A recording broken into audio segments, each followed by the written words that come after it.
Aujourd'hui, sur le Clash, on reçoit Laurence Lebel du Fantasio Club.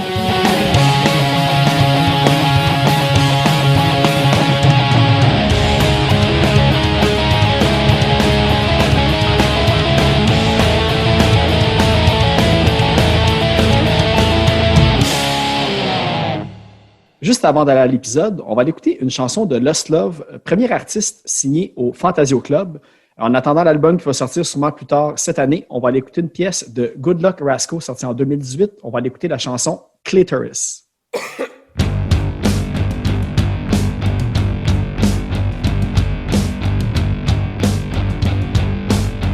You say I'm lousy when I'm drunk, but when I'm sober I feel like I'm 10 years older and I'm bored, oh so bored. You say I'm a wreck when I'm high, but honey, can't you see that's how I always feel? But when I'm stoned, I don't hide. Every time that you smile, you hide your demons away. Every time that I smile, I feel great. Every time that you smile, you hide your demons away. Every time that I smile, I feel great. I'm running out of excuses. I put the blame on me. I'm sorry even if I shouldn't be, but still I am. I'm running out of time to live, unless being busy all the time also means having a life. I need a break. Every time that you smile, you hide your demons away. Every time that I smile, I feel great. Every time that you smile, you hide your demons away. Every time that I smile, I feel great.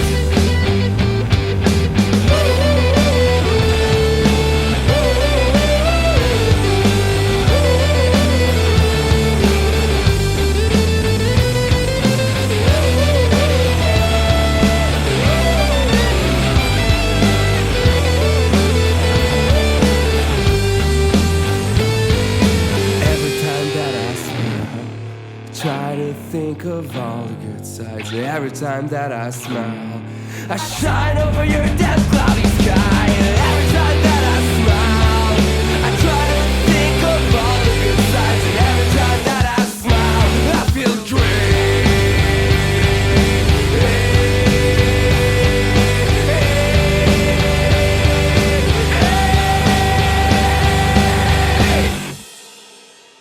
Ben, premièrement, merci d'avoir accepté l'invitation au podcast. Ben, ça me fait pas le plaisir. J'étais comme, tu sais, au début, j'étais là, Hugo, vas-y, tu sais, je suis comme, moi, je suis plus dans l'ombre, tu sais, je suis plus la fille du label. Puis t'es comme, non, en fait, le go, toi, c'est ton moment. Fait que j'étais comme, OK. Non, mais c'est une bonne affaire un petit peu parce que quand il a dit qu'il ne pouvait pas venir, veut pas, ça l'a beaucoup simplifié, on va dire, ma tâche, dans le sens que Ouais. je peux vraiment focaliser sur Fantasio Club. Fantasio Club ou Fantasio Club? Fantasio Club. OK, c'est bon, je l'ai bien prononcé dans mon intro. Ben, c'est ça, parce que tu sais, avec Hugo puis ses 1000 projets, ça aurait été facile de dévier dans d'autres trucs. Fait que je suis comme content qu'on se concentre juste sur ce chapitre-là. Ouais, Puis cool. Merveilleux. d'avoir aussi la vision de quelqu'un d'autre là, qui est peut-être moins présent sur, on va dire, les réseaux sociaux, puis tout dans le milieu punk, on pourrait dire, en plus. Ouais. Fait que c'est comme, Je suis un peu intimidée de tout ça, en fait, je te dirais. ouais, mais punk a le dos large, puis comme tu vas voir. là. Quand Non, même. c'est ça. C'est juste Quand pour même. apprendre un peu plus sur les artisans de la scène, parce qu'en fait, à la base, le premier artiste que vous avez signé, c'est Lost Love. Ouais. Fait que même si après vous signez 10 artistes reggae, là, ça c'est pas grave, tu sais, ça reste dans la description de votre projet, c'était bien Exact. mentionné. là. C'est avec Lost Love, c'était vraiment de se positionner carrément, d'envoyer le message qu'on allait chercher, comme qu'on voulait travailler avec des bands qui pensaient autrement, qui proposaient quelque chose de différent. Puis, tu sais, je vois Fantasio Club comme un label très alternatif sur la scène musicale québécoise. Comme, c'est très compartimenté par moment, la scène. On a la scène francophone puis la scène anglophone qui se mêlent très rarement. Puis dans le cas de Lost Love, ben, il était assez connu avant avec le volet anglophone de la scène punk, mais du côté francophone de la scène au Québec, même si je me tiens à jour puis je suis aware de ce qui arrive, j'étais moins, je connaissais un peu moins de groupes. Puis là, j'ai comme creusé, puis tu réalises que cette scène-là ne se blende pas aussi facilement parce que c'est en anglais. Fait qu'on a voulu se positionner en se disant, ben nous, on veut aller à l'extérieur des sentiers battus, on veut comme proposer quelque chose de nouveau. Mais aussi proposer puis faire découvrir. Moi, mon mandat avec Lost Love, c'est de les faire découvrir à une scène francophone qui est fan de punk, mais qui a juste jamais ouvert ses horizons à aller plus loin. Oui, c'est ça. Ben, maintenant, au Québec, en plus, le punk est hyper varié aussi et tout. Puis, Lost Love, c'est un bon exemple de band qui fait de la musique de vraiment bonne qualité. Puis que tu te demandes aussi pourquoi ils n'ont pas plus de visibilité aussi. Moi, Good Luck Rascal, l'album qu'ils ont sorti il y a 2 ans, c'était dans mes tops de l'année. C'était vraiment comme... C'était parfait comme album. Ben, est-ce que vous visez justement plus... Vous allez mélanger anglais, français, tout style confondu, ou vous avez vraiment une orientation plus... On joue un peu sur toutes les lignes, puis on y va au feeling puis au coup de cœur. Nous, le mandat avec Fantasio Club, c'est vraiment d'offrir une plateforme pour les outsiders.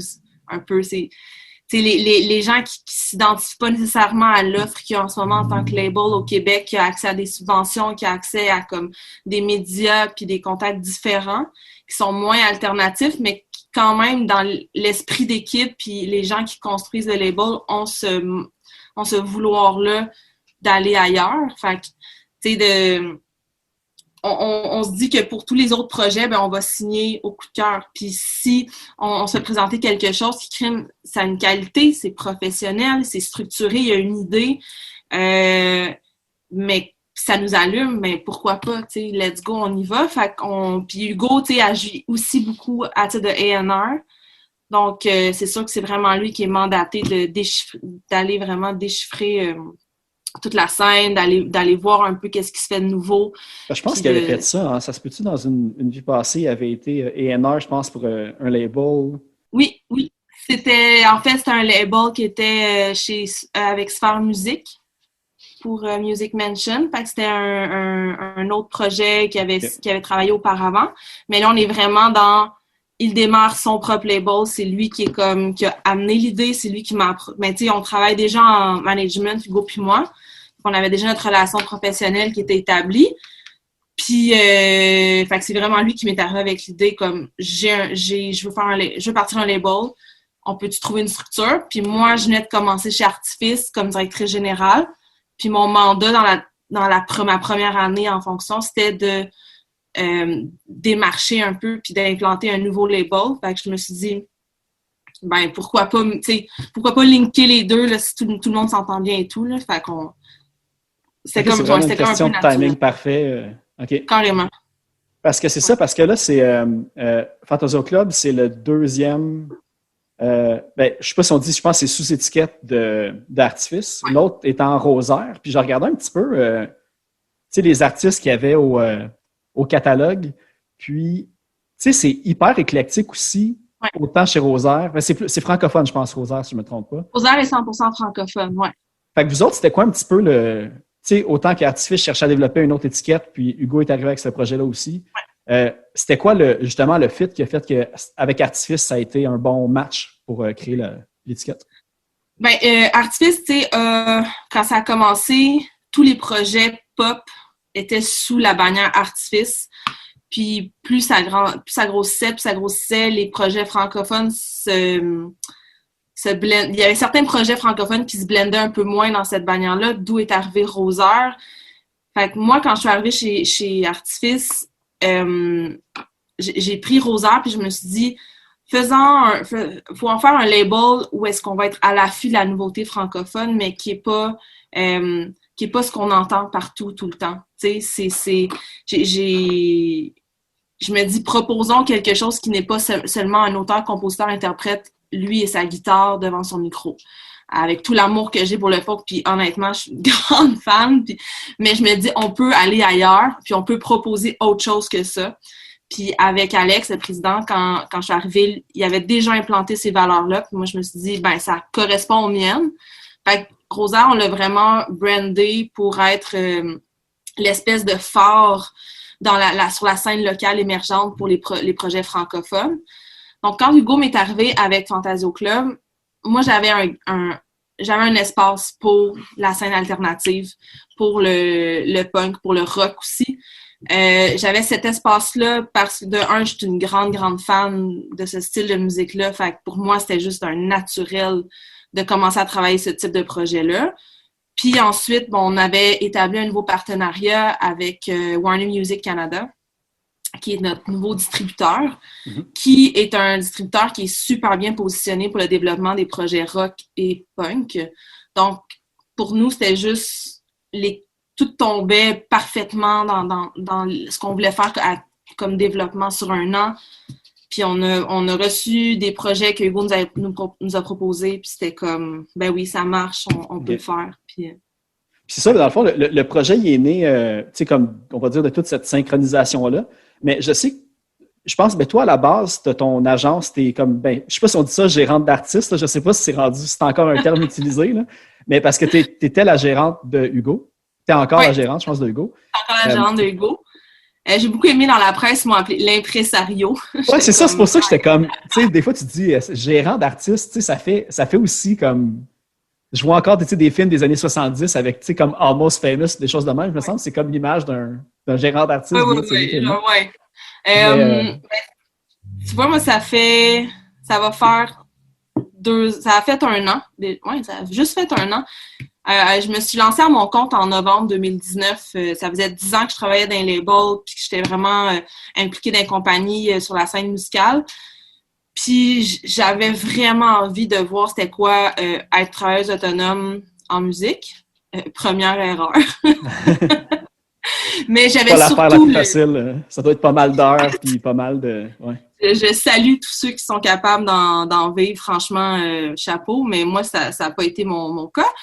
Mais j'ai quand même pu essayer de développer mon agence de management.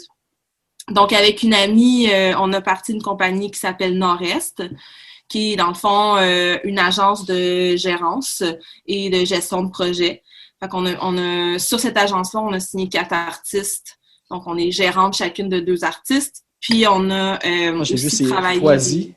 Oui, j'ai Foisy Mudi, Mathieu Bérubé et Lucille. OK, c'est ça.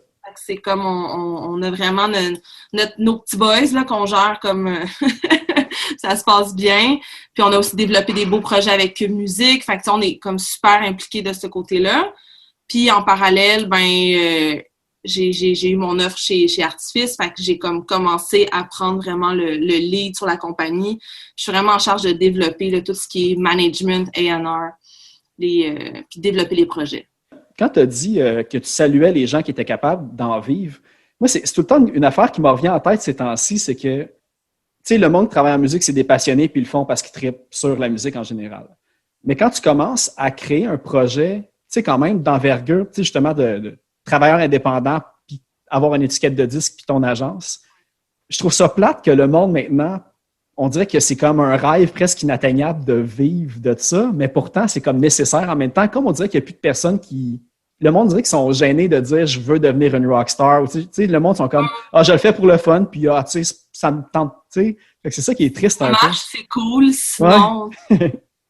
Je pense qu'il y a aussi un principe très... le Québec, on a de la misère avec le succès, tu sais, fait qu'on a de la misère à se vanter quand il y a quelque chose de nice. Fait que j'ai l'impression que des fois, de se dire « hey, moi, je veux devenir un chanteur puis devenir full populaire », c'est un peu pédant comme statement. Fait que je pense que les gens sont un peu justement gênés de le dire. Mais, tu sais, la scène musicale, c'est effectivement une scène qui est bourrée de passionnés, des gens qui vont pas compter leurs heures, qui vont pas regarder c'est quoi à la fin du mois le nombre de cash qu'ils ont dans leur compte, tu sais. Ouais. Puis des fois, tu rencontres du monde tellement passionné que tu as le goût de dire « Hey, la minute que j'ai un projet, genre, je te loupine parce que tu veux permettre à ces gens-là de continuer. » Puis ce qui est triste en ce moment avec la pandémie, c'est que ces gens-là, ben ils seront plus tant impliqués, tu sais, puis ils vont tranquillement quitter ce nid-là, cette scène-là. Fait que c'est pour ça qu'en ce moment, tu sais, c'est ceux qui ont des emplois steady dans des compagnies qui ont les nerfs assez solides pour maintenir un flot d'emploi, tu sais, on est un peu béni des dieux parce qu'on se dit on peut quand même continuer de travailler dans un milieu qui est super le fun, dans un contexte qui est extrêmement difficile, dans une industrie qui est super maganée par la pandémie. Fait que, puis t'as d'un côté les gens qui peuvent plus, genre c'est impossible. Toi, tu parles surtout autant des employés que les artistes. Toi, tu penses que tu parlais plus du monde peut-être dans les agences puis les trucs comme ça, les maisons de disques. Autant les techs de scène, surtout, tu sais, j'arrête pas de penser à des amis, des connaissances qui eux, faisaient leur année avec les festivals de musique l'été. Puis là, ils n'ont plus rien, puis ils doivent vivre sur la PCU. Tu vires fou, là. Je veux dire, qu'est-ce que tu fais? Genre, c'est vraiment difficile, là. Ça te remet en question pour le long terme aussi. Tu sais, en même temps, c'est ça qui est plate parce que, tu sais, un an, en tout cas, ça fait un an à peu près que la pandémie dure. Puis, tu sais, là, je pense qu'on peut commencer à avoir espoir que ça va finir au cours de cette année-ci. Tu sais, des pandémies, il n'y en a pas si souvent que ça, mais quand même, je me mets à la place d'un technicien de scène ou même, tu sais, quelqu'un qui travaille dans un bar ou dans un restaurant, tu sais, ça va jusque-là. Ouais. J'imagine que tu te remets en question de « je cours-tu le risque que dans 2 ans, il me réarrive la même affaire? » ou... Ben c'est ça. Tu sais, ça rend beaucoup, beaucoup d'emplois très incertains aussi, puis je pense que ça va forcer bien du monde à revoir leur façon de faire, puis leur revoir aussi leur façon de travailler aussi avec le personnel puis le public. Là. Parce que c'est ça, je pense que vous aviez fait une entrevue avec, je sais qu'il y avait La Presse puis Le Devoir. Je pense qu'il y a 2 journaux qui vous ont couvert. Oui, c'est ça. Puis dedans, tu sais, il y avait un titre, là, c'était, je ne sais plus c'était quoi exactement, c'était quoi? C'est l'idée de partir un label en pandémie, tu sais, tout ça. Puis là, dans la manière que vous répondiez, c'était pas comme, ah, tu sais, c'est pas si pire que qu'est-ce que le monde pense. OK, je fais comme moi, j'avoue, là, je commençais à peser le pour puis le contre. Puis là, dimanche passant, tout le monde en parle. T'as Cœur de Pirate qui est venu parler de Bravo Musique, puis elle a dit c'est vraiment un gros gamble. Fait que vous autres, de votre côté, c'est quoi qui est dans les deux côtés? Qu'est-ce qui est vraiment peut-être risqué? Puis qu'est-ce qui l'est pas en tout? Parce que vous êtes juste 2 dans l'équipe, je pense. On est 7 chez Artifice. Okay. On a déjà une structure de compagnie qui roule à plein régime déjà en partant. Je pense qu'on a décidé de créer ça un peu dans la folie puis l'envie de proposer une alternative aux gens. Je pense que l'idée du Fantasio Club, c'est surtout le brand puis l'identité, ce que ça va procurer aux gens qui vont regarder ce brand-là, ce label-là, les artistes qui sont là comme hey, je m'identifie à ça, puis c'est ça qu'on voulait offrir. T'sais, on voulait offrir juste une autre possibilité. Puis pour nous, on est comme tellement, je pense que c'est un petit peu comme, on est un peu naïf probablement, parce qu'on se dit comme, ah yes, c'est le fun. Dans le cas de Dare to Care, qui est devenu Bravo Musique, c'est sûr qu'on est plus dans un gamble, effectivement, parce que ça reste un des plus gros labels québécois depuis 20 ans. Dare, c'est vraiment implanté. Puis c'est sûr que c'est un risque de reprendre les rênes d'une compagnie qui était un peu condamnée à mourir à cause de ce qui s'est passé cet été, d'en faire un rebrand, puis de revenir à la charge avec des nouvelles valeurs, une nouvelle mission.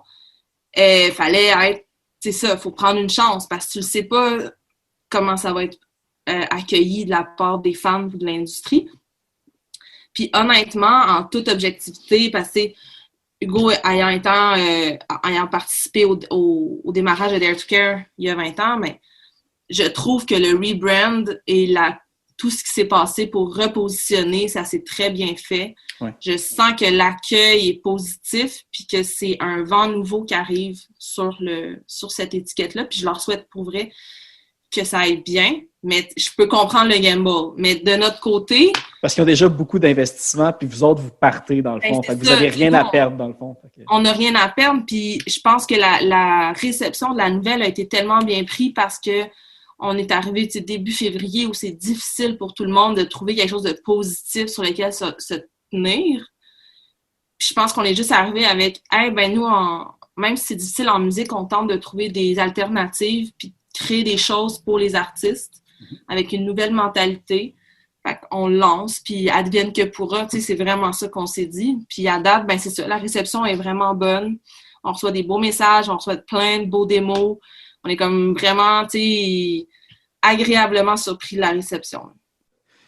Dans le fond, aussi, c'est ça, on parlait au début de comment peut-être ça s'était créé un petit peu, puis c'était comme un bon addon. Mais vous, c'était vraiment, dans le fond, vous vous connaissiez de manière professionnelle, mais comment t'en es venu à devenir la gérante de Mewdy? C'est vraiment un drôle d'addon. En fait, c'est un ami commun à moi puis Hugo qui nous a présenté.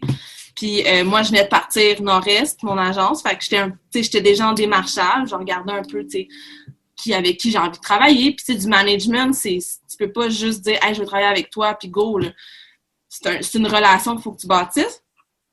Fait que c'est ça, notre ami nous a présenté un show des St. Catharines au Fouf en décembre. Puis moi, j'étais déjà une grande fan des St. Cat. Je suivais déjà ce que Mewdy faisait, tout son background. Fait que j'étais un peu stoked quand la discussion a mené vers « Hey, pour elle, je me cherche quelqu'un pour me manager.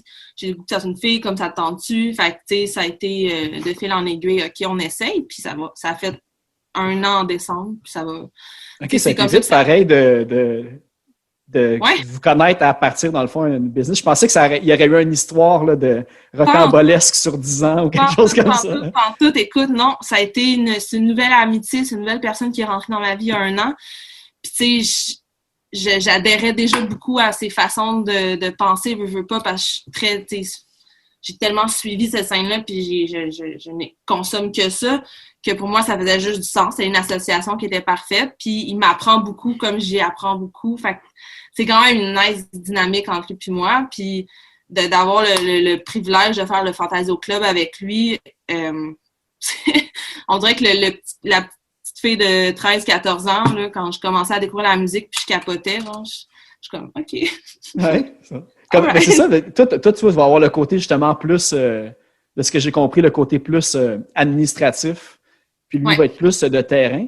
Mais là, justement, c'est encore rapport, dans le fond, à la pandémie, mais maintenant qu'il n'y a pas de spectacle, rien, là, tu m'as dit qu'il y a beaucoup de monde qui vous envoie des démos et tout. Ouais. Comment que le A&R se fait? Est-ce que vous aviez comme l'intention justement d'aller voir comme plein de spectacles comme par hasard, ou là, c'est vraiment juste par Bandcamp ou par Facebook, des affaires comme ça? La job de A&R a beaucoup, beaucoup, beaucoup changé depuis 1 an. Puis je te dirais que dans notre cas, on fonctionne avec des liens d'écoute, que ce soit un Bandcamp ou déjà des trucs qui sont disponibles sur Spotify, Apple Music. Mais non, malheureusement, on peut pas voir de show, à moins vraiment qu'on spot quelqu'un puis on se dit « Ah, ben cool, il y a un show live, une captation live qui va être diffusée sur Facebook, on va l'écouter. » Mais sinon, je pense que c'est rendu à un point, le A&R, qu'il faut que tu écoutes puis que tu vois si tu vibres. Puis après ça, tu espères que ça se passe en show. Mais en fait, c'est ça, c'est juste une nouvelle façon de travailler les projets puis de les approcher aussi. Fait que c'est un tout autre genre de feeling qu'il faut développer. Bien, j'avais vu aussi qu'il y avait le truc par rapport à... Il y avait tellement d'artistes que vous vous demandiez pourquoi qu'il n'y avait pas comme une opportunité plus grande, quoi. Tu sais, des fois, justement, du monde qui était un petit peu plus en marge ou hors norme. Est-ce que vous avez comme un exemple d'un moment donné que ça a fait comme, tu sais, ça n'a pas de sens que cette personne-là soit laissée sans support ou... Ben là, c'est sûr qu'on est en début d'étiquette, fait que on peut pas vraiment... en fait, notre roster, il est déjà plein. On a des annonces qui s'en viennent au cours de l'année qu'on va dropper ici et là. Fait que, moi, je suis déjà en train de préparer mon année 2022. Fait que puis c'est là que j'ai comme des projets que je me dis, OK, comment je peux les travailler dans 1 an, voir avec l'artiste comme, toi, ton timeline, ça ressemble à quoi, tu sais, puis c'est de commencer à bouncer des idées pour voir si, est-ce que ça se peut. Mais, tu sais, après ça, c'est sûr que je reçois des projets, puis en fait, souvent, ça va être un problème c'est pas nécessairement la direction artistique du label. sais. Fait que soit que je les redirige, je leur dis, hey, pour moi, c'est pas tant ce que je recherche, mais par exemple, peut-être que tu pourrais plaire à telle personne. Fait que, tu sais, au moins, je les redirige, mais c'est ça. Souvent, ça va être comme un petit check-up, puis on essaie de voir de quelle façon on peut travailler avec ces personnes-là. Oui, parce que tu as quand même de l'expérience, parce qu'avant Artifice, je pense que tu travaillais aussi pour... tu as travaillé pour Audiogramme avant. Oui, j'ai fait pas mal de trucs. J'ai fait 2 ans, j'ai travaillé chez Audiogramme, j'ai aussi travaillé, j'ai appris mes bases de gérance chez la Maison Fauve, qui s'occupe de Patrice Michaud, Vincent Vallière, Michel Rivard. Super belle petite étiquette, maison de disques, agence de spectacle et tout, donc j'ai vraiment appris beaucoup là-bas. Puis j'ai aussi beaucoup travaillé en distribution, puis en droit, en gestion de droit. Fait que je suis comme allée chercher mon éducation musicale ici et là depuis que j'ai 18 ans presque. Fait que j'ai été disquaire au HMV pendant 4 ans. Ça aussi, ça m'a donné des bonnes bases. Ah, c'est clair. Moi, j'ai été disquaire chez Archambault 6 mois. Ils m'ont entraîné jusqu'au temps des fêtes, puis après le temps des fêtes, ils m'ont comme pas renouvelé 2 heures avant la fin, puis fallu que je retourne chez Jean Coutu. C'est des moments les plus tristes de toute ma vie, ça. Alors, c'est dire Archambault, Jean Coutu, là. Pourquoi? J'avoue que c'est quand même une job d'étudiant assez nice à être disquaire. Je suis quand même satisfaite d'avoir fait ça dans ma vie. Ah oui, c'est la meilleure job, salaire minimum que tu peux avoir. Tellement. Ben, peut-être aujourd'hui, ça a dû changer. Là. J'ai vu qu'il y a beaucoup plus de livres que d'albums maintenant dans les HMV. En fait, il n'y en a plus maintenant. HMV a fait faillite il y a 5 ans. Ah, j'avoue que moi, j'avais Archambault dans la tête. Ouais. Mais oui, c'est ça. Mais oui, maintenant, chez Archambault puis Renaud-Bré, il y a de moins en moins de disques. Puis... Mais c'est drôle parce qu'au HMV, j'étais responsable de la section punk. Ah oui? J'en ai facé des albums des 5-4, là. Ah, mais c'est ça, quand on échangeait par courriel pour ce Zoom-là, tu disais beaucoup que, tu sais, toi, t'avais été dans la passe comme Emo 2007, 1, 2, 3 punk, puis tout ça. Puis genre, comme côté québécois, c'était quoi tes bands que t'écoutais le plus? Parce qu'on va aller écouter quelques de tes suggestions, fait que j'ai déjà un peu des idées, mais... Mais à la base, j'étais quand j'étais plus jeune, j'étais très la musique américaine. Fait que tu sais, je pouvais tuer pour AFI puis Rise Against My Chemical Romance, comme j'étais un cliché là. J'étais vraiment un cliché, la flip couette puis tout. Mais côté francophone, j'étais palmée sur les vulgaires machins. Je ne jurais que par ça. Il n'y avait pas beaucoup d'emo québécois, je pense à ça. Ben non, c'est ça. Puis j'ai eu l'idée à un moment donné de partir un compte Instagram de meme emo québécois. Je me suis dit, ouais, c'est parce qu'à part genre des jokes sur Pierre Bouvier de Simple Plan, puis genre So What qui a fait des covers, là, genre j'étais un peu limitée. T'sais. Il aurait fallu que tu aies puisé dans le... Peut-être dans l'américain, mais faire des jokes. Parce que t'as vu, j'imagine, le gars, c'est Matt Cutshall, je pense qu'il s'appelle, il fait Emo's Not Dead. Fait que tu vois, t'aurais pu être une précurseur de ce qu'il fait quand tu penses. Hein. Pour vrai, c'est ça mon plan. J'ai comme un projet pour 2021. Je veux trouver une façon de faire un Emo Not Dead, genre version Ken. Il n'y avait pas beaucoup de Ben Emo, mais il me semble, en tête, je vois plein de musiciens qui avaient là, le flip couette, comme tu as dit, tout. Là. Fait que, même s'il faisait du punk, il y avait le style pareil. C'était le style, là. C'était le beau gros cliché, là, mais c'était parfait. On dirait que je dirais que dans ces années-là, c'était un peu une honte, là. Il y en avait tellement, puis tu te faisais tellement écœurer quand tu étais emo, là. On dirait que maintenant, à 33 ans, je le embrace avec beaucoup d'humour. Puis c'est rendu ma joke préférée de continuer de dire que je suis emo, puis comme mes amis sont plus capables. Fait que c'est pour ça que quand tu m'as demandé mes choix musicaux, j'étais là, je vais-tu me faire juger, genre, si je vais là? Mais tu sais, c'est tout le côté, même le pop-punk, c'était la même affaire. Tu sais, je me souviens, à l'époque, tu sais, tu criais pas sur les toits que tu écoutais du New Found Glory, tu sais. Puis maintenant, aujourd'hui, tout le monde l'assume pleinement, puis tout le monde fait comme... Même moi qui jugeais ça, j'étais comme, c'était super bon dans le fond, là, tu sais. Super bon, c'est ça, tu sais, je pense, je sais pas, on dirait qu'il y a eu il y avait comme un mouvement de ridiculiser les gens qui étaient associés à cette scène-là. J'en ai aucune idée pourquoi, mais... C'est comme les nouvelles jokes de Newfie pour un temps. Ouais, ça a comme été genre une passe, là. Je sais qu'on était les persécutés. Ouais, c'est ça. C'est comme j'imagine ceux qui écoutaient... du gothique des années 80 comme The Cure, puis tout, ils ont vécu ça eux autres aussi. Exactement. Ça les rendrait encore plus profonds dans leur tristesse. C'est ça, puis, c'est ça, ouais. c'est ça, c'est moi. C'est exactement ça. Ben, vu qu'on est dans les suggestions, on va aller écouter une de tes suggestions. Tu avais choisi aussi une chanson dans un autre registre totalement, de Sub, de Motions. Ouais. C'est une raison pourquoi? Ben, pour moi, Sub, c'est 1, 2, 3 punk. Comme, c'est cette émission-là c'est Reg qui m'a fait découvrir Sub. Puis, il me semble, si je me trompe pas, il y avait une tune, c'était le thème de 1, 2, 3 punk, c'est une tune de Sub. Fait que je pense que ça se peut après ou avant celle de NoFX, ils l'ont peut-être changé. Ouais, il me semble que vers la fin, c'est une tune de Sub, je suis pas sûre. Mais la chose dont je suis certaine, c'est que l'album de Motion, je l'ai découvert 1, 2, 3 punk, puis j'étais obsédée par ça. Puis, j'étais allée voir un show de Sub, puis les vulgaires machins. À cause de ça, puis j'ai comme tout était dans tout. Là. Voilà. Puis avec le retour d'un 2-3 punk, peut-être justement. En tout cas, moi, je vois ça comme un signe que le punk reprend du galon un petit peu. Fait que... Pour vrai, là, ça ferait tellement du bien là, que ça revienne sur une base régulière. On a besoin de ça. Là.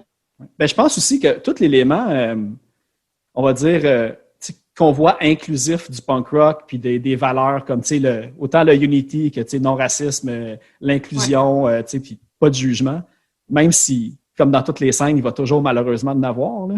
Je pense que peut-être côté valeur, ça va peut-être allumer le monde plus avec autant le Black Lives Matter ou le MeToo puis tout ça, ça peut-être pas musicalement, ça va pas être punk rock, mais le punk va être là de plus en plus présent. Ouais, je souhaite très fort. C'est un wishful thinking, on verra, mais on verra. Fait qu'on va aller écouter The Motions, puis on revient juste après.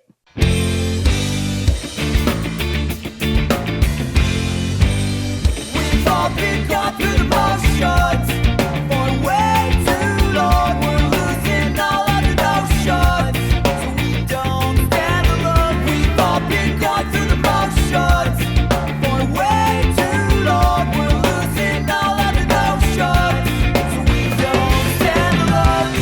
Seems like the walls are closing in. Oh, not strong enough to pull our own weight. Oh, when did the sense of things just go away? Our way. We've all been gone through the motions for way too long. We're losing all of the notions, so we don't stand alone. We've all been gone through the motions for way too long. We're losing all of the notions, so we don't stand alone. Seems like the walls are closing in. Oh, not strong enough to pull our own weight. Oh, when did the sense of things just go away? Our way.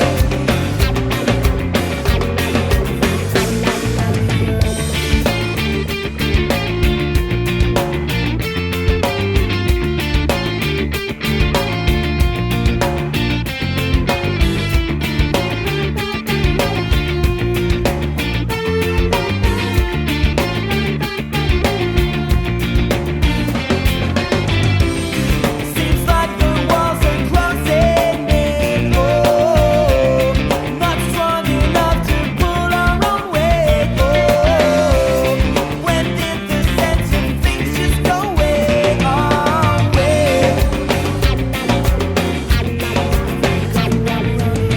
We've all been gone through the motions for way too long. We're losing all of the notions, so we don't stand alone. We've all been gone through the motions for way too long. We're losing all of the notions, so we don't stand alone.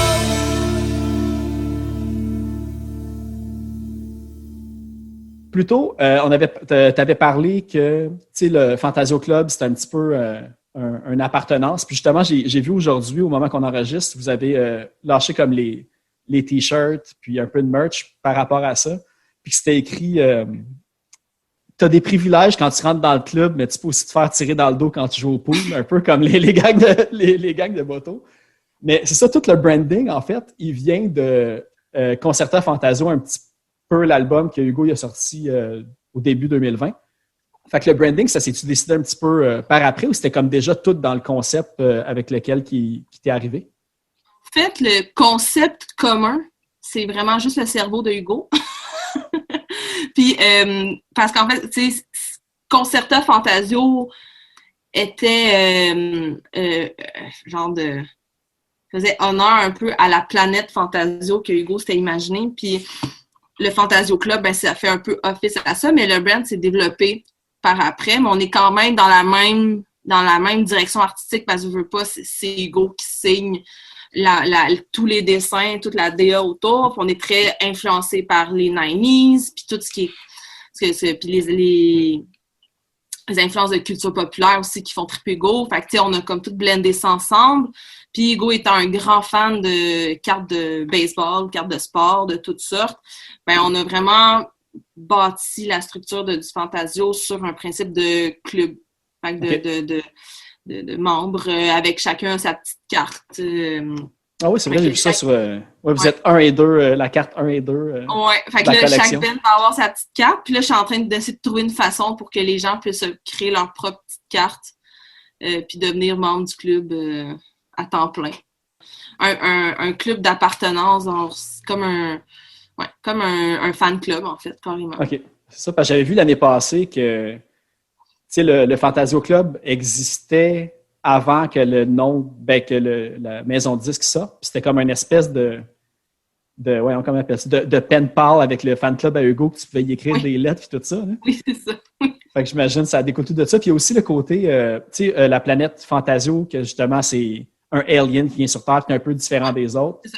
C'est carrément ça, j'imagine, le côté que vous voulez aller chercher des artistes un petit peu plus qui osent puis qui risquent des trucs. C'est ça. Tu sais, on veut vraiment...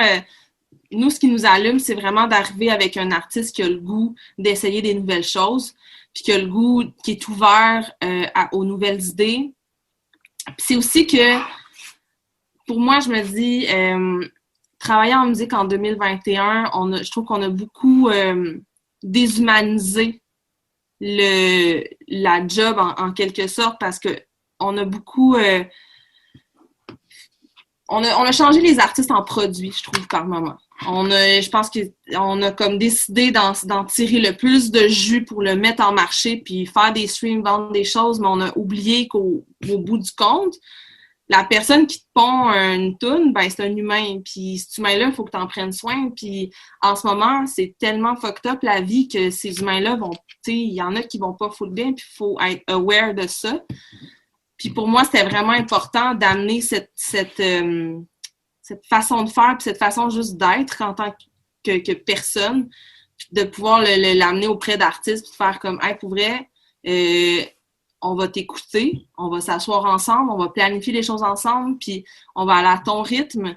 Puis tu sais, c'est juste de ramener un peu d'amour puis d'empathie dans tout le process, parce que ça reste que c'est ça. C'est pas une machine qui va produire, là. C'est un humain.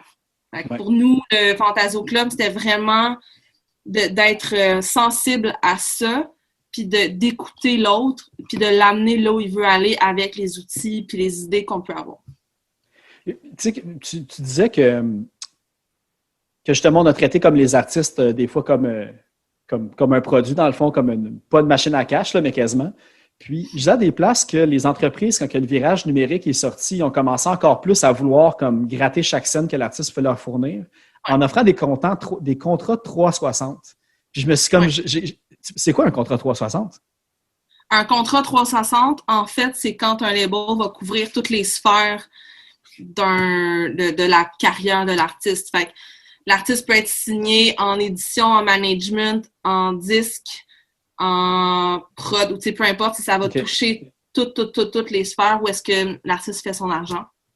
Fait que oui, il y a de plus en plus de labels qui vont offrir des services 360 parce que le disque en tant que tel, ben, il n'y en a plus de cash à faire. Fait qu'il faut que les labels, pour qu'ils continuent de vivre puis de faire les sous puis pouvoir développer plus de projets, ben, il faut à quelque part aller chercher, développer les services qui sont offerts puis aller chercher un peu plus d'argent dans ces autres sphères-là. Fait que c'est pour ça qu'on voit de plus en plus de labels qui vont développer le volet gestion des droits.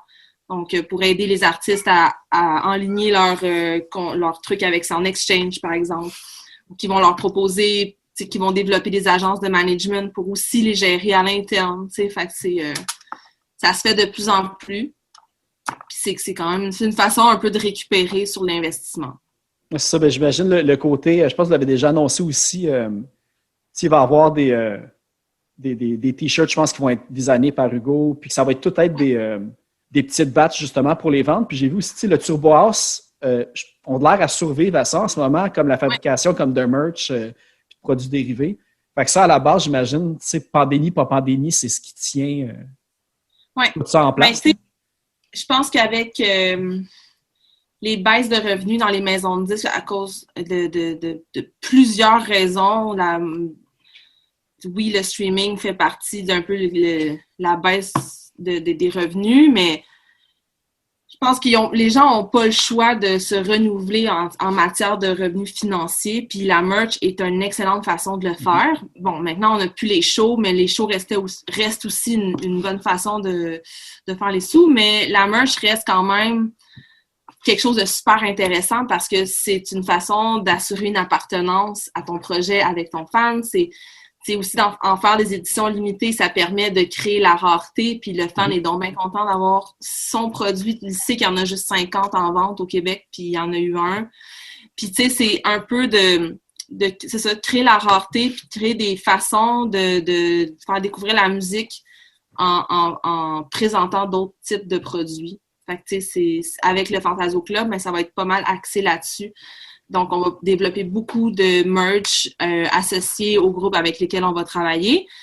Puis, avec les achats de cette merch-là, ben, on va lentement développer, comme si tu achètes un T-shirt, ben, on va t'envoyer un lien de téléchargement, puis des trucs comme ça. Fait que c'est des façons de mettre en marché qui sont différentes, mais on n'a pas le choix d'innover parce que la manière traditionnelle, là, genre, c'est plus possible. Avez-vous en tête de peut-être vous lancer dans le vinyle ou vu que c'est un projet qui coûte quand même cher, si vous allez voir plus tard? Ou non, le vinyle va faire partie clairement de nos stratégies.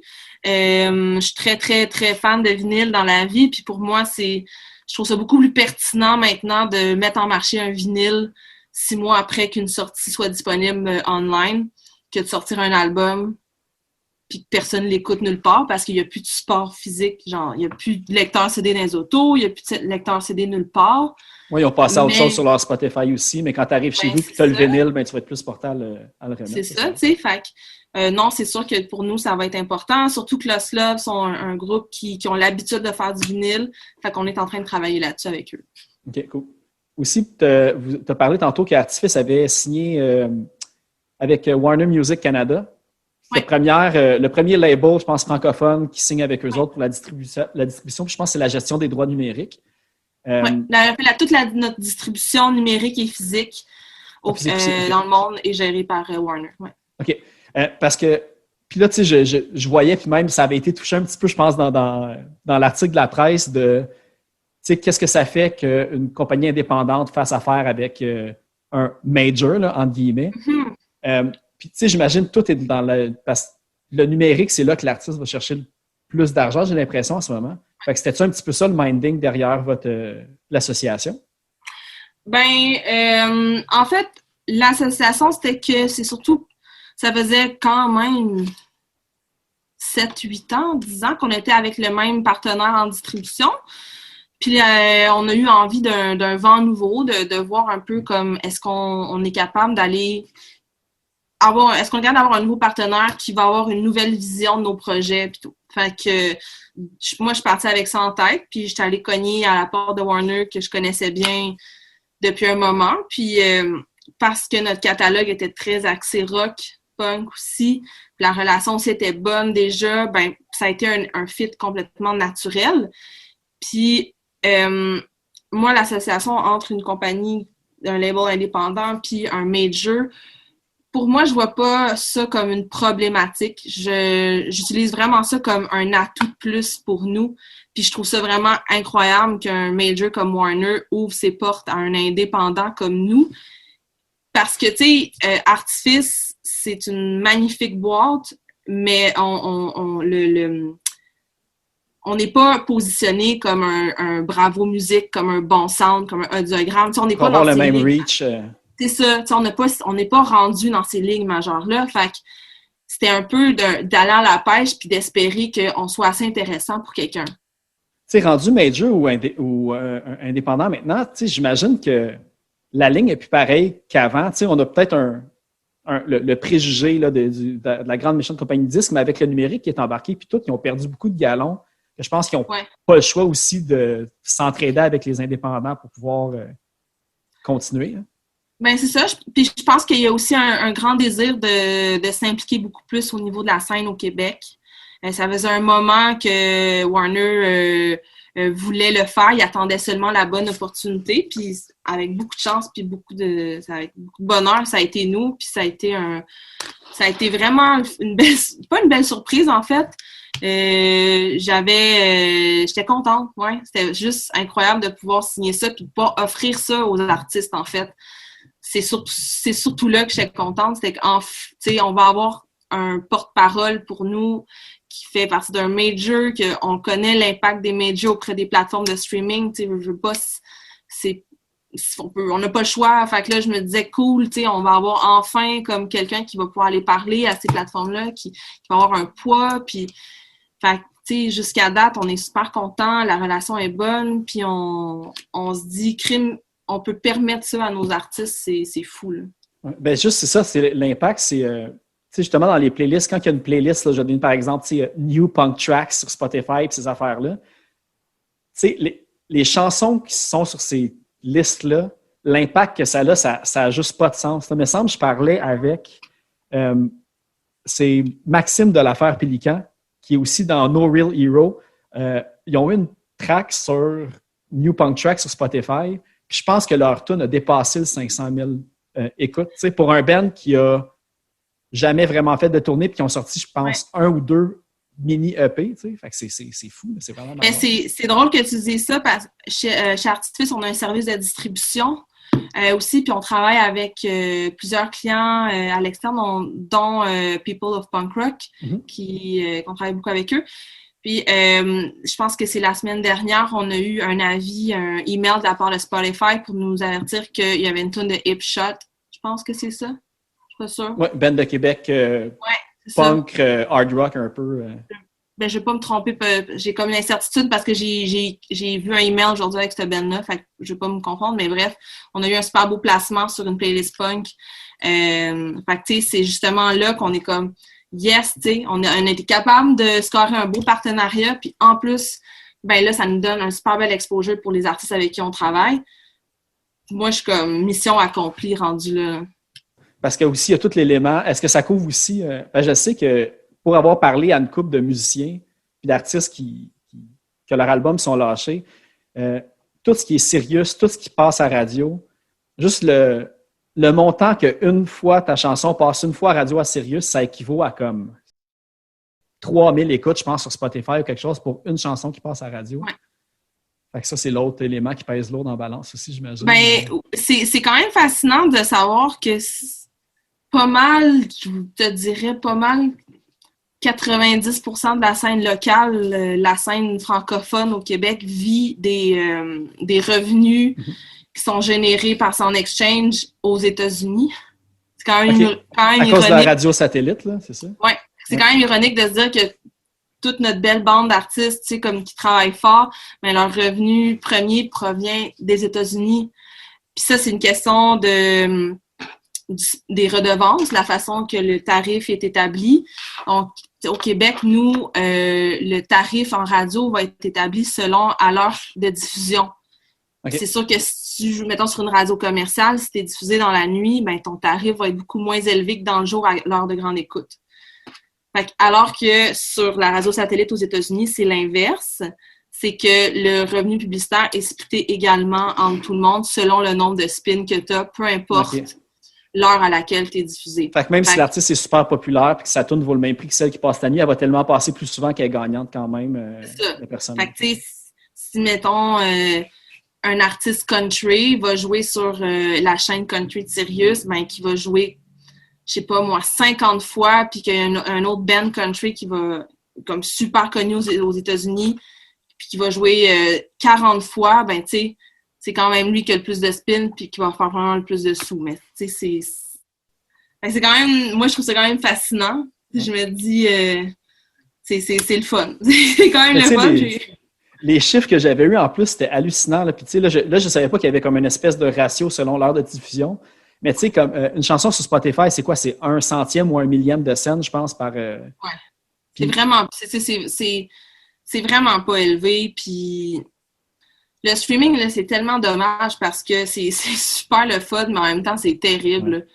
C'est super le fun pour découvrir des artistes, pour créer des playlists, Moi, je peux passer des heures sur Spotify juste à écouter des choses, à découvrir, à saver des trucs, à faire du ménage, mais je suis très mélomane aussi, mais tu sais, c'est une mine d'or d'informations, puis je me dis, Caroline, c'est le fun, mais maudit que c'est plate parce que les artistes écopent de ça, parce que ça fait en sorte que on n'achète plus d'albums physiques, on n'achète même plus d'albums numériques sur iTunes. Je sais pas si quand la dernière fois j'ai fait ça, j'achète que des vinyles, mais tu sais, c'est ça, c'est le streaming a comme fait très très mal aux revenus des artistes. Puis c'est dommage parce que maintenant on dit souvent, voyez ça comme un moyen de promotion. Ouais. C'est là, fait qu'on peut plus rien faire. Tu sais, vu que tu peux plus le déloger un coup que c'est là quasiment. Là. Mais tu sais, je pense que il faudrait peut-être que chaque personne qui a un abonnement Spotify appelle une fois par mois, là, quand c'est son renouvellement d'abonnement, puis appelle une radio pour demander des demandes spéciales. Parce que ça, comme je disais tantôt, je pense que c'est comme 1/100e ou 1/1000 de scène Spotify, mais une chanson qui passe à la radio, c'est comme entre 15 et 25 $, je pense, par diffusion. Fait que tu sais, juste là, en une chanson qui passe à la radio, tu viens de donner des milliers d'écoutes sur Spotify à un artiste en termes de revenus. Tu sais. Appelez vos radios, puis si ça existe encore, là, je ne sais pas si ça existe encore, mais ça existe encore, des demandes spéciales. Voilà. 100%. Mais tu sais, je pense que le streaming, faut voir ça plus maintenant, comme l'atout promo, ne pas le bouder. Je pense pas que ça soit la bonne solution que de bouder les plateformes de streaming quand on est passe à côté des trucs aussi. Là, fait que... C'est ça. Ça ne change rien à personne que tu ne veuilles pas mettre ton contenu sur Spotify parce que tu es contre le streaming. À part Taylor Swift. Ouais, c'est ça. Es-tu revenu sur Spotify? Oui. Pendant... OK. Elle est revenue, ça a été un super beau moyen de pression, puis il n'y a bien rien que Justelle qui peut faire ça, qui va faire plier cette règle-là qui était de contenu gratuit pendant 3 mois, mais tu sais, je trouve ça dommage que certains artistes récupèrent cette idée-là pour leurs affaires, puis je suis comme... On s'en fout. Moins avantageux. Ouais. Ben, c'est ça. Ça n'a pas d'impact. Là. C'est un coup d'épée dans l'eau. Mais bravo. De toute façon aussi, disons que j'ai un band que j'ai découvert sur Spotify ou si une autre affaire pour compenser, c'est tout le temps, si tu vas voir le spectacle, justement, t'achètes un vinyle ou t'achètes un T-shirt, c'est carrément le... Ouais. Exactement. Il y avait un truc aussi, c'est ça, j'ai vu... toi, t'as grandi dans une famille musicale. J'ai appris dans les articles que ta maman, c'est Renée Martel. Oui. Puis il y a tout le temps quelque chose quand que je vois une personne qui a été élevée dans un milieu quand même, je veux dire, si moi, mon père aurait été, je sais pas moi, pompier, j'aurais soit voulu devenir absolument pompier ou pas pantoute. Toi, c'est quoi le moment que tu te souviens que tu as eu le déclic que ça va être mon métier puis je vais travailler là-dedans? Hey, c'est tellement une bonne question, là. Parce que nous, mon père aussi travaillait dans le milieu de la musique, mais il était plus comme du côté admin. Il a été un manager aussi dans sa jeunesse, puis il était toujours aussi un com. Fait que j'ai toujours été en contact, soit avec le monde des communications ou le monde de la musique. Je suivais ma mère en tournée. Des fois, j'étais backstage, puis je chillais avec les musiciens. Fait que pour moi, ça a toujours été naturel, puis c'était ça mon univers. Puis très jeune, je ne faisais qu'écouter Musique Plus, mais comme de façon obsessionnelle. Là. J'écoutais Musique Plus, après ça, j'écoutais Musimax. Là, j'écoutais tous les documentaires de Musimax. Puis après ça, je switchais, puis j'écoutais la radio satellite. Puis là, je me pratiquais en essayant de deviner c'était quoi les bands qui jouaient juste à cause de la voix. Fait que, tu sais, j'étais enfant unique. Beaucoup de temps à perdre. Une enfant de Napster, puis de la moyeu aussi. Fait que j'ai toujours creusé. Genre, j'avais juste ça à faire, chercher de la musique. Puis mon grand frère m'a fait découvrir Oasis quand j'étais bien jeune. Puis ça a commencé là, en fait, à ce que j'ai voulu aller creuser, voir ailleurs. Qu'est-ce qui se passe un peu sur la terre musicale. Puis à un moment donné, ben c'était juste l'évidence que ben, je sais pas quoi faire d'autre. Au secondaire, je disais que je voulais être journaliste culturelle. Après ça, je disais que je voulais travailler dans un label puis promouvoir la musique francophone ou être animatrice radio. Okay. Fait que ça a toujours été comme, c'est sûr que je veux promouvoir la musique. Puis après, ben, c'était juste le hasard, T'as jamais voulu devenir musicienne? Jamais de la vie. Même pas un petit band emo au secondaire ou rien? Ben, écoute, je me suis acheté une guitare électrique en secondaire 5. J'avais une strap en dalmatien. J'apprenais les tunes de Green Day. Je capotais. Ça a duré 6 mois. C'est pas pantoute pour moi. Je suis une grande fan de karaoké. Mais, tu sais, ça va finir là. Je suis pas musicienne. J'aime beaucoup l'arrière-scène. Je laisse les lumières aux autres. Eh bien, cool. Ben, moi, ça fait le tour. Fait que je te remercie vraiment d'avoir peut-être prêté au jeu. Puis, ben, pour terminer, on va aller avec 2 chansons. Puis l'autre, justement, tu as choisi La fin du monde de Xavier Caféine, de l'album mythique Gisèle. Toi, y a-t-il une raison pourquoi tu avais choisi cette chanson-là aussi? C'est un de mes albums francophones que j'ai le plus écouté quand c'est sorti. J'avais vraiment une obsession sur cet album-là. Puis je trouve vraiment que La fin du monde j'arrête pas de l'écouter depuis 1 an. Elle va savoir pourquoi. Mais je trouve que c'est full représentatif de où est-ce qu'on est rendu. Mais l'album en tant que tel, tu sais, Gisèle a été réédité en vinyle l'année passée. Pour moi, c'est un bonbon de. Ça a disparu vite aussi. J'ai pas réussi à mettre ma main dessus quand ça a passé. Mais non, c'est un nice projet. J'aime bien ce qu'il faisait. C'est bon. Puis aussi, en plus, une petite toune bonus parce qu'il n'y a pas juste Mélène, mais il y a aussi du bon Mewdy qui est tout le temps bon. Fait qu'on va aller écouter du Kucherov, la chanson Kucherov de Hugo Mewdy aussi pour finir. Merci.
Je veux volontairement perdre mon temps. Juste faire tout ce qui me tente. Juste faire tout ce qui me tente. Manger juste des frites